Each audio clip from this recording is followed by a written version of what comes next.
Checking in with State Representative Tacky Chan of Quincy for another Techie Talk in his office on Beacon Hill today. Hi, Techie. Hey, Joe. Good to see you.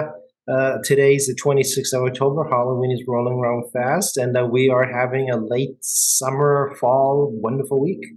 I know it's awesome. I can't wait. I'm going to be maybe laying out on the beach one Well, last I, time. sus- well, I suspect I'll be getting some much needed yard work done. My mom has wanted to do a fire pit for her friends' barbecue at some point, and of course, this weekends have not been easy to deal with. So it is very clear that I'll be. I know exactly what I'm doing, It's going as to you be can. s'mores at Tacky's house. All right. Oh yeah, mowing the lawn, getting the fire pit out that's been covered up all year, and setting the whole thing up, and playing host for my mom this week. Very nice. Very nice. It makes us really does make us appreciate, family and friends and neighborhood events like that. It's when you see things that are happening, like obviously we have to talk about what's happened in Maine, the mass shooting today, and it hits home how important it is to have a safe community. Well, again, also COVID changed how we approach things in life, and as I kept reminding folks, they do age, and my mom is also getting up in years, and trying to have her enjoy, as much as possible with her friends and family, as we can, and everyone's lives are busy. I mean, this is kind of growing older, right? Everyone has felt this, and people's priorities change, but at a certain stage, all of us have loved ones that there's time to put a little extra effort in, and you all know my life is kind of chaotic. But I have to. I just have to at this point, right? It's time you're not going to get back. Exactly. Yeah. So you are in the office. So what is going on at the State House these days? Well, it's been pretty busy for me anyway. I mean, we're still processing bills. I'm taking meetings. Today, I have a meeting with a director of the Massachusetts Office of International Trade. Actually, he's an old friend from my days in the state senate. And we're going to talk a little bit about trade and whatnot. I do actually talk about international affairs, as you know, and part of the job involves engaging consulates and other businesses looking to do business in Massachusetts, and see what his thoughts are. We also have some meeting with the Speaker's office today. Talk about getting ready for the next set of bill releases as we get close to Joint Lieutenant in the first week of February. I know it's October, but you can't wait till the last minute. Even though we do behave like the last minute when it comes to doing things in session, but the committees really need to be ready to go long before the deadline comes.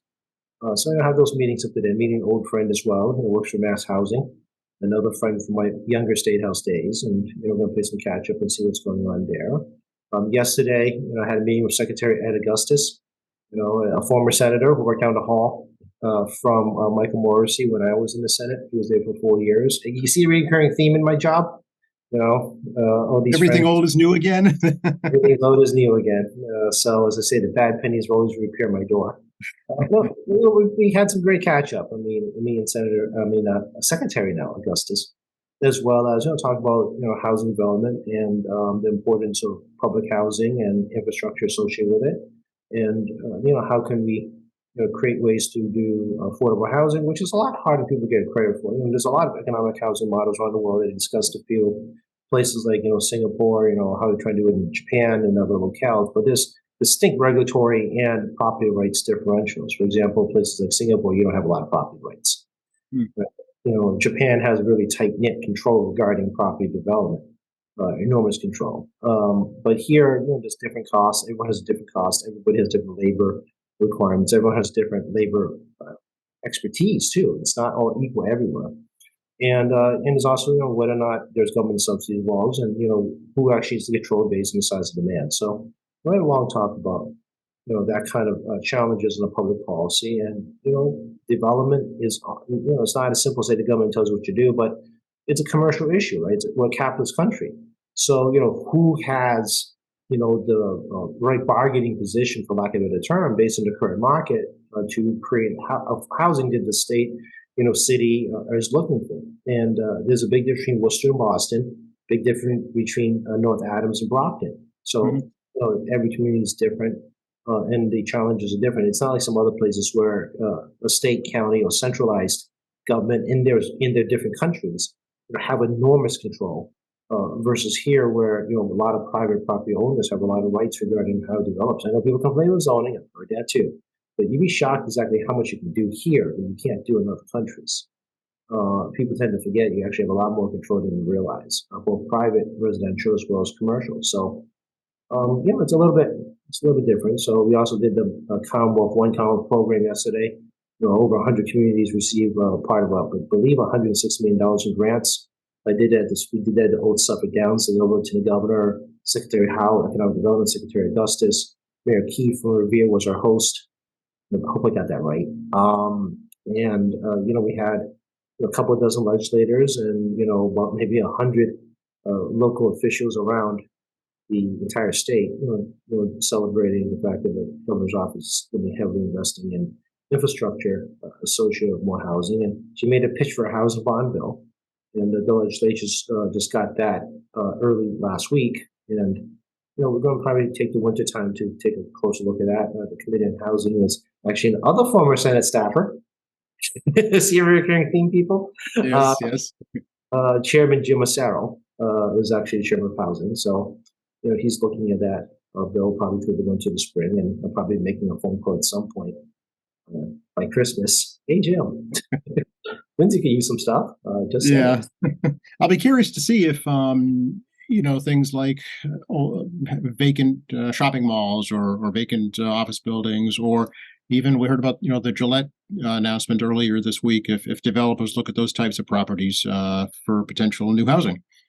Well, actually, we did talk a little bit about that with Secretary Augustus, and it's not. We talked about this here on the show, and not surprising, interest rates matter, right? I'm not old enough for this, but some of your viewers may be. Back in the day when you had interest rates at 11%, I was much younger for that. But my dad, for his home, the interest rate, was at like 9.5%, right? So, that's going to be a big factor. Well, we're still far away from there. I was at Colonial Federal. They were doing 6.5%, home mortgages. But some places going as close to 7.5 and heading towards 8. And you look at the 30-year bond. I mean, it's clearing 5%. So, the bond market it's gone crazy. If you look at the yields in terms of math, I've been spending time learning about bond markets as part of my job. The fact that long yields, it's at over 5. The 10-year sneaking closer to 5 and playing over and under every so often 5%. It means that the bank's going to want their 2%, and that means you have interest rates starting at 7 and higher, depending on how much the bank needs to cut. So there's a lot of things going to be going on in the housing market, particularly at a place where people are not going to give the homes when they have an interest rate under 3%. They're not going to be inclined to move. We already have a shortage already, and people aren't inclined to move. And even people who do have means, you have substantial means. I mean, you might buy a home in Florida, even the higher interest rates because you can afford it, but you're not going to give you a very high property value in Massachusetts. I mean, why would you surrender a home shortage reason with a low interest rate, and you can afford to buy another home, whether to vacation or be investment rental someplace else, in a lower income tax state. Why would you ever surrender a place where your valuation on your property may be going up 20% in 5 years? Yeah, you wouldn't. It wouldn't make financial sense, right? Exactly. You'd lose money, actually. Yeah, this is kind of the strange myth about the exodus from Massachusetts. It is true, and it's also not true. If people were fleeing, you would have a massive influx of new homes available for purchase. Mass Realtors, I believe 2 months ago, has said that we're looking at the lowest home sale that isn't new homes, existing home sales they've seen in a very long time now. We may see the same type of movement that is so slow that it's going to probably legitimately reflect the financial crisis of 2008. Yep. And prices continue to rise, along with that. So you wouldn't see that either. Yeah, and new build costs are going to continue to go up, largely driven by interest rates and fuel prices. So, this is going to be a real housing market crunch as how home builders are now finishing off, the 2, 3, 4% interest construction, and they probably locked in their price of materials smartly before COVID hit. And that eventually is going to get exhausted. And then, whatever new construction comes up, whether it be commercial construction or for residential construction, you know, the new interest rates you see now, plus the higher cost of doing business. Again, fuel prices are up, materials are up, labor is up. Today's GDP number is 4.9%. 4.9%. You know, generally a GDP, you know, and even a strong economy is closer to 3 and below. Yeah. And new unemployment applications only rose by 10,000, which is not a lot on a national level. So unemployment's going to still stay under 4%, and probably probably close to 3.7 again, perhaps by year end. So the quarter three GDP shows the U.S. economy to be extremely strong. But mind you, this is delayed information, right? It's previous quarter, so it doesn't reflect what's happening today. And I still believe that, you know, student loan debt forgiveness ending, suspension of student loan payments, you know, is going to have some kind of impact soon. I agree. Yeah, it's people just won't have that expendable cash anymore. So that's definitely going to have an impact. But like you say, it's delayed, so I'm sure that the Fed is waiting to see what the actual numbers will be before they take their next move. Yeah, the next opportunity for them to do a hike is in early November. I'm expecting a skip. You know, it may be seen in December. I mean, the bond yields are kind of taking care of itself. The market is, you know, zigzaggy, crazy if you watch the markets. And, you know, look at the GP numbers and, you know, the production numbers, factory production cost 50%. You know, it looks like the UAW is going to settle their, have a contract on the strike against Ford. They announced last night. It's only media reports. You know, you don't believe it until you actually see it. But I mean, they're looking at an 11% one-time bump. Contracts 4.5 years. You know, at the end of it all, they're looking at a 30% bump. You know, not in the sense of 30% in 1 year, but 11% for the first year. And then, like, it adds up each percentage per year. With cost of living adjustments, and eliminate the two-tier employment system, make everybody equal employees as opposed to a set that receive benefits and a set that's not, which is actually a big deal for unions because, you know, under federal law, you can't allow one set of employees to not be treated as other employees or unless you have a collective bargaining agreement or you're a public employee, which they're allowed to do that. That's why we have I'm glad you brought that up, Tacky. What do you think about the bill to allow teachers to strike? Well, this becomes we talked about this a little bit a few months back. This becomes an interesting question, right? There are essential public employees, including teachers, and teachers have had planned strikes. Remember back when Mayor Phelan was around, they did a Labor Day strike, but that was a planned strike. People got noticed, administrators got noticed to get substitute teachers, you know, to try to, you know, manage a couple of days, and that was that. Now, unplanned strikes is the problem. Okay.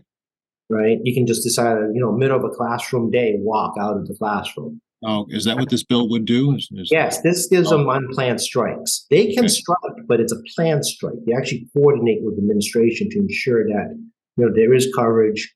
Parents know, you do know before it happens, and then people can try to work around it. And generally, it's like for a few days at a time. Unplanned strikes is different. I see. Unplanned strikes mean they get up at 10 a.m. and just walk off. Right. You're going to get a call at home as a parent going, you know, hey, you know, your third grader needs to get picked up. And more likely you'll be at work when you get that call. Right. Yeah. Yeah, it's a different thing. Again, they've struck. Again, remember Mayor Phelan Labor Day weekend? Oh, I remember. Yes. Yeah. And the unions get fined, I know. They do. So this is what they want to do is a little bit different than what they're currently allowed to do. You know, police unions, firefighter unions do strike, but they strike differently. They're always on duty, but they protest on their own time. Right. Yep. Right. And even nurses have to provide notification to a hospital if they're walking off, so the hospital can do preparation to either downsize their patient load or, you know, bring in temporary workers. I see. Okay. Because, you know, people are going to die if the nurses just vanish, you know, in the middle of surgery. Right. Yep. Yeah. You know? Yeah. We took the heart out, but we're going to go on strike, so we're not going to put the new heart in. Well, exactly. And, you know, I don't think any nurse would do that anyway. I agree. Yeah. You know, no nurse would decide to just walk off in the middle of surgery. I mean, that's ridiculous. You know, they're very intelligent and capable, compassionate people, but they also they basically run the hospitals for sure. Yeah. Exactly. It's a ridiculous thought, but but it's, you know, kind of like the idea that you can just walk off the job, right? Even the Ford strikes were reasonable. The UAW told Stellantis and GM, where they were coming to close down next. At least gave them a couple of days notice. Hmm. So, even the UAW strikes wasn't like, we're just gonna like, smack you in the middle of the day. They're like, okay, we're Right. gonna this plan now, give you about, a few days notice, so at least you know. And both GM and Stellantis have been doing massive layoffs for non-union workers, and it's also had an impact on the food chain of the economy. Parts, mechanics, dealers. I mean, it's going to start ripple effects actually being felt, down the rest of the economic chain. And car manufacturing, the car industry, in totality, when you factor in the car dealership, the mechanics, the parts, everything else, is like almost 10% of the workforce in America. Big. Yeah, it's big. Yep. It's very big once you factor in all the components, the accountants, the attorneys, the janitors, I mean, everything. Right. Yeah. Supplying cleaning supplies, windshield wiper fluids, I mean, everything. Everything. Yeah. Stuff you don't even think of, I'm sure. Yeah. Yeah, it's a massive part of the country's economy. So, um, people look at like one industry, but don't really think about the ripple of economic effects of that one industry. Mm. Same thing with small business, right? You have a small business in Quincy Center, depending on the type of business, they may buy a local, they may not buy local, but Hmm. local economy and keeping commerce moving, not just customers coming in the door, but also all the various things they need to do, whether paying rent for a landlord or buying local goods from Right. from a local vendor. So the same principle of car manufacturing on a big scale. So Yep. we'll see how it comes up. But I will tell you, I'm unlikely to believe a bill is going to pass allowed just no notice Just law. as it is, at least. Right. Yeah. Yeah. So I mean, don't let people believe that they can't strike. They can. It's just a planned strike. Okay. Gotcha. We talk a little bit about the Quincy Center MBTA station. I know that there was supposed to be a press conference. There was some communication issues. Didn't Hmm. happen, but I'm told that there will eventually be an announcement about a new Quincy Center T station, and the state money, $100 million, is already approved for it. Yeah, no idea. Uh, Okay. we thought it was very brief last week. I got no news to tell you. Okay. So at some point, hopefully, someone will tell the rep that represents Quincy Center that what's going on. I'm not. I've said it before last time. I'm not participatory regarding the conversations. Not participatory regarding the planning. Well, I'm just cut out. So I'm aware the city is the planning component. They were part of a transportation bond bill. There was some money allocated a transportation bond bill towards the planning and design component. Um, I don't know the size of the project. I know that if this becomes like a complete build, including anything over the train tracks, I mean, this could cross $1 billion depending on the scope. But obviously, parking is a priority, public safety is a priority, and of course, traffic configuration should be the big priorities in the short term. Right. But yeah, I have no clue, guys. Okay. Word to the wise. Yeah, I tell you what I know, and I tell you what I don't know. I don't make stuff up. Exactly. Speaking of the T, poor Philip Eng has another issue to deal with on the Green Line. Yeah, I had another local reporter grab me about the tea and asking what I was doing about it. I'm sure many constituents will continue asking. You know, was they find out new things. You can't make wave a magic wand and expect a resolution immediately on dealing with it. My understanding is the ties. So if you've been on the Green Line, you know they're concrete ties and with metal rail, and the ties are not long-term sturdy. How's that sound? Before this, between the New England weather and the vibrations, the concrete cracks, and the ties crack. The rail shift. The rail shift. It shifts with the rail, and your train won't be on the rail anymore. Cheap construction leads to cheap results in the long run. So most of you know that wooden ties, are basically petrified wood, for lack of a better term. And they'll last a long time, longer than concrete. So why concrete?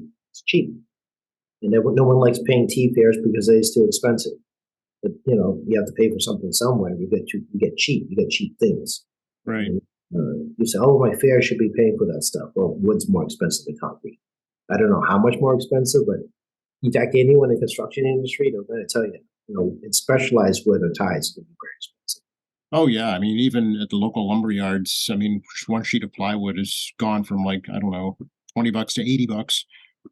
Yeah, yeah. So this is I don't know how the general manager is going to manage his capital budget. I mean, I know the feds are a big part of the MBTA. The state is, and of course, the riders are, and any other secondary income like advertising as part of the T. But this is bond debt, not cash debt. Yeah.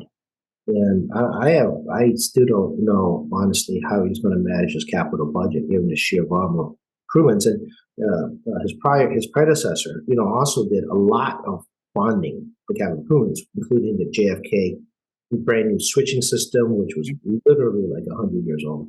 Right? They redid the entire Orange Line rail components because again antiquated stuff. I heard some horror stories about some of the construction they found in the system, which would not make code today in any way, shape, or form.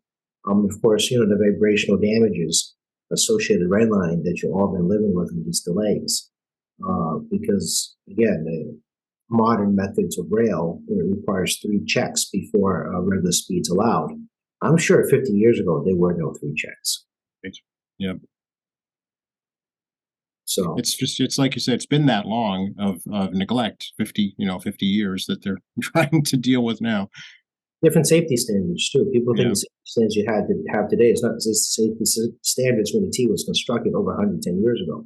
Hmm. Believe me, I'm doubtful they had ultrasound machines 100 years ago that confirmed that the rail integrity was okay. Hmm. Back then, they didn't check for rail integrity. You just keep replacing stuff and then hope that its foundation was settled correctly. Off you go. I don't think that 3 weeks of 5 miles an hour in certain stretches to make sure there's going to be no derailment. It's different, folks. I mean, people have this perception of a rail replacement like watching it in the old movies. It's not. This is a whole new world. Oh yeah. Oh yeah. Yep. Yep. That's people talk about how good public transportation is in Europe, but they pay dearly for it. Oh yeah, it's essentially a private enterprise in most places outside the United States. I mean, those I travel rail in Japan, in Hong Kong, and Bangkok, and other parts of the world. And I've actually had the privilege of talking to people who run rail in Hong Kong, in Japan. They're privatized. Hmm. They're basically treating like a public utility, where they're privatized entities that the government set their rates. Right. And they're shareholders. People buy stock in this company, including the government itself, which is, in Hong Kong's case, is 51% of shareholders. And the Hong Kong government has been marketing themselves as a privatization entity in places like Europe to run the rail system at a profit. So, I tell folks, what you're paying now is literally probably nowadays with new inflation that we face, probably 15 to 20 times what probably the market rate of what you're paying now to even bring the system to, zero balance sheet. Right. Right. Right. So if the public would never go for that, it would never fly. No, and we also are flat rate. We don't do distance. I think us in New York are the last ones on the planet do flat rate system. Everyone knows distance based. You go to a machine, you punch in where's your destination, and then the destination will come up and you pay your one-time ticket and you go out. If you have a trolley card system, it isn't as many as you want. It's cash refill. So you have a card. It's actually cash on a card, and as you come in off the rail, it will deduct from your cash account. But you also can use the same card to buy goods in many stations because the little shops in the stations are big shops. Or a place like Hong Kong, where there's basically a shopping plaza spotted on the rail. You can buy your goods and whatnot on the way home, baked goods, sundries, whatever. I mean, detergent. I mean, it's basically a shopping plaza, right? Well, I mean, in many, especially urban areas, that might be the only access they have to goods and services. Yeah, it's convenient, right? You get on the train. It is uber crowded, by the way. It's not like other countries don't have crowded trains. But you can buy stuff, anything you need at home, right? Or get off the train and pick it up and walk, depending what station you're in. But let's say you have $100, in your card, they may give you like a 20% discount for having the cash in the card. But you pay for distance. So if you're the furthest away in the rail, you're going to pay the most. Trips pay less. And, we don't do that in New York or Massachusetts. Everyone else is distance based. And it's not unlimited rides for your commuter pass. It is cash based. Yep. So what I'm getting at is very simple, is that we don't run a fare system like anywhere else in the world. And secondly, it's inequitable, right? If you travel a short distance or long distance, people pay the same. That's true. Yeah. Yeah, You that's know, very true. yeah. So I mean, the more you use, in terms of business, the more you pay. You Yeah. just, short distance between work and seeing your friends one stop over, right? Obviously, you pay less, and also, like I said, they're privatized entities. So when they visit Hong Kong, and hopefully they'll get to visit again at some point. It's been not since before COVID. It looks really cheap because it's 1.75 ish Hong Kong dollars to $1. So as some of the visits, I look at the fare system. It's like 75 cents to go 4 stops or whatever, and I'm like, oh, this is a great deal. But then you have to recognize the per capita of Hong Kong is actually not that high. Hmm. Hmm. And then once you factor in the per capita calculation you had about the fare system, you realize that that's a lot of money. Yeah. Yeah. Especially, yeah, every day. Yeah, that adds up quickly. Yep. In the 1.75 Hong Kong to US dollars, the currency is much weaker than ours. So my dollar goes further in Hong Kong. Yeah. Though it's not a cheap city by any stretch, but my dollar does go further. Right. Here, the per capita is very high in Massachusetts. And when you look at what you pay for fares versus the size of the per capita, because we're one of the top 10 per capitas in the world. Yeah, that's how you got to look at it. I mean, it's hard to do the math because it's not a one-on-one comparison. Hmm. Hmm. The Hong Kong rail system, look at per capita of an individual, and then you look at the rail system. You can't say it's a flat rate, but Massachusetts per capita is very high, and then you look at the flat rate and you realize that it is high, but other countries aren't so Right. fortunate. Right. Yeah. Hey, since last we talked, Jackie, the House has a new speaker. Yeah, no, well, for now. It's been a whirlwind down there in Washington. Yeah, Ron Marino is still here. I'm very happy. So we're Oh, already I didn't mean at the State House. No. different house. Yeah. Look, I mean, when you rules allow one person to, create no confidence and four to, prevent a speaker from happening. I mean, I don't know how else to frame it. I will say that, hopefully they'll get some work done between now and their holiday break. And see if there's going to be a team reshuffle on the leadership team as well as the chairs. And doing a mid shift in the middle of a potential federal government close down in less than 3 weeks or so. November 17th, I think. Yeah. Yeah, so about under 4 weeks. Plus, you have international crises, of our historical allies in other parts of the world. Plus, a massive amount of debt. Plus, inflation still high. You got a lot of things going on at once down there that are big picture, not counting the small stuff that I don't know what the small stuff looks like. Like you only watch the news, they don't have special insight in Congress in terms of small work. This guy may be gone by like November 15th. Maybe. I mean, who knows, right? I don't know much about him. Obviously the press is talking about him being, election denier and Yeah. filed suits and all that stuff. But it's one thing to be, backbench doing that. It's another thing to be speaker. Right. No, exactly. Yeah. So the turmoil continues, I guess. Just because you can do stuff in the backbench doesn't mean you can do the same thing when you're leading the caucus. No, you're in the spotlight at that point. Yeah. Telling you right now, Yep. it's a different responsibility. Yeah, you're right, different spotlight. So, and these guys still lead. And, I think we're talking about this in the office here. I mean, I think there was a point where we just beat everyone to submission. Where you reached a point of ridiculousness. And everyone just fell in line because they just got tired of this. And they all know, every one of them knows that they're tired of what they got today in leadership. All it takes is one person to take them out. That's right. Yeah. I can't help but think because President John Adams' 288th birthday anniversary is coming up actually on October 30th at the Church of Presidents, what he would think about all this today. Well, I mean, we know if you know about the founding fathers, they didn't all agree. I Oh, mean, for sure. Yeah. if you read the Federalist Papers, and it's been a long time since I did that in college, I mean, it's basically not a journal just of the votes and the different conversations that should be in the Constitution and how to found a nation, but also the massive amount of arguments between them all. But the goal was to somehow make something happen, and everybody had to swallow the pride and decide how to give and take just to make things move forward. And what was the sometimes, devil's choice, so to speak, in certain cases. Same thing happened to Kevin McCarthy. He made a devil's choice. Yep. And the That's devil's choice exactly was right. one, Yep. yeah, one person can get rid of you, and that was the devil choice he made. And I was, kind of say that, some of the things in life kick the can down the road and deal with it later. Well, later eventually happens. That's exactly right. Sometimes I think they hope that they'll retire before the later happens, but didn't happen for him. No, not for him. And it may happen to this guy too.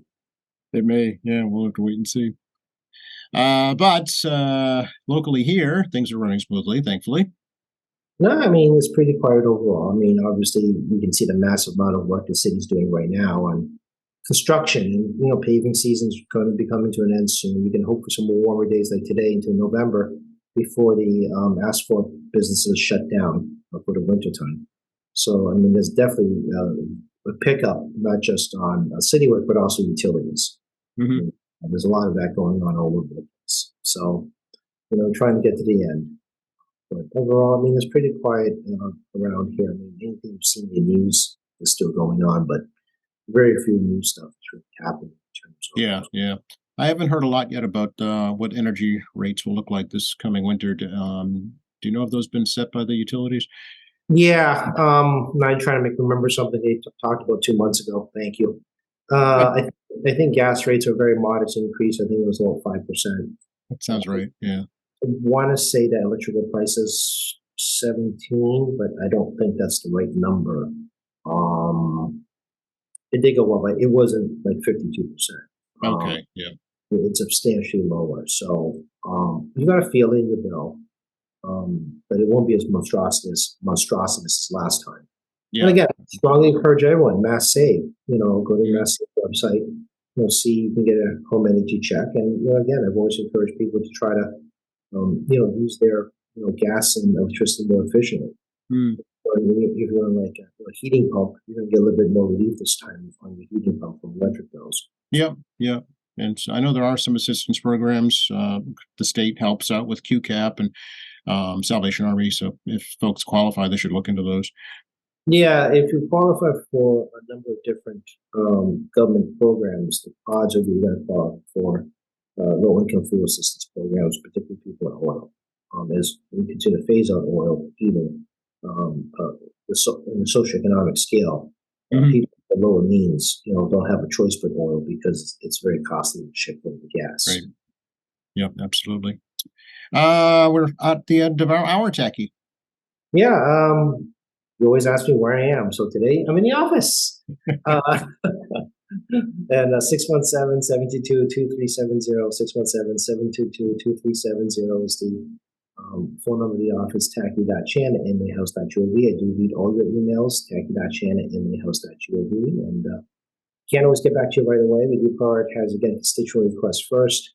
My office is trying to help out, but I do read everything and we file it away into different folders, a lot of different folders now in my email system, given the volume I get, as well as State Representative Tacky Chan Facebook, X, which is at Tacky Chan. We have the MALegislature.gov. You can look up bills and look at all public hearings and sessions on your own, as well as tackychan.org, which is a reference page, and of course QATV, on your podcast and YouTube, favorite podcast station. And catch Joe in the morning to catch up on short news on what's going on in the city. And I want to say a quick congratulations to Julia Burden. I'm trying to remember. Bourbon. Yep. Burden from North Windsor High School and receiving the Massachusetts Biotech Foundation Award for her work in education on the sciences. I'll be seeing her tonight for the presentation at the Museum of Science. And tomorrow, actually, I'm going to be celebrating I get a win every so often on my data equity issue, requiring state government to better collect data on different ethnic groups as part of their studies and services that we provide. So we're going to have a little press get together tomorrow noontime at the Quincy YMCA and some community groups and just a little victory lap. Oh, very nice. Congratulations. That's very nice. Yep. If you think of it, I suppose literally do a victory lap. It's always an option to lie. I want to see a video of that, you running. Next time we talk, it'll be November, Tacky. It will be. Halloween's on Tuesday. And happy birthday to the speaker next week, by the way. So wishing the speaker a wonderful, wonderful birthday as well. So I'll catch you most likely November 1st or 2nd. All right. Sounds good. Have a good week. You too. Take care.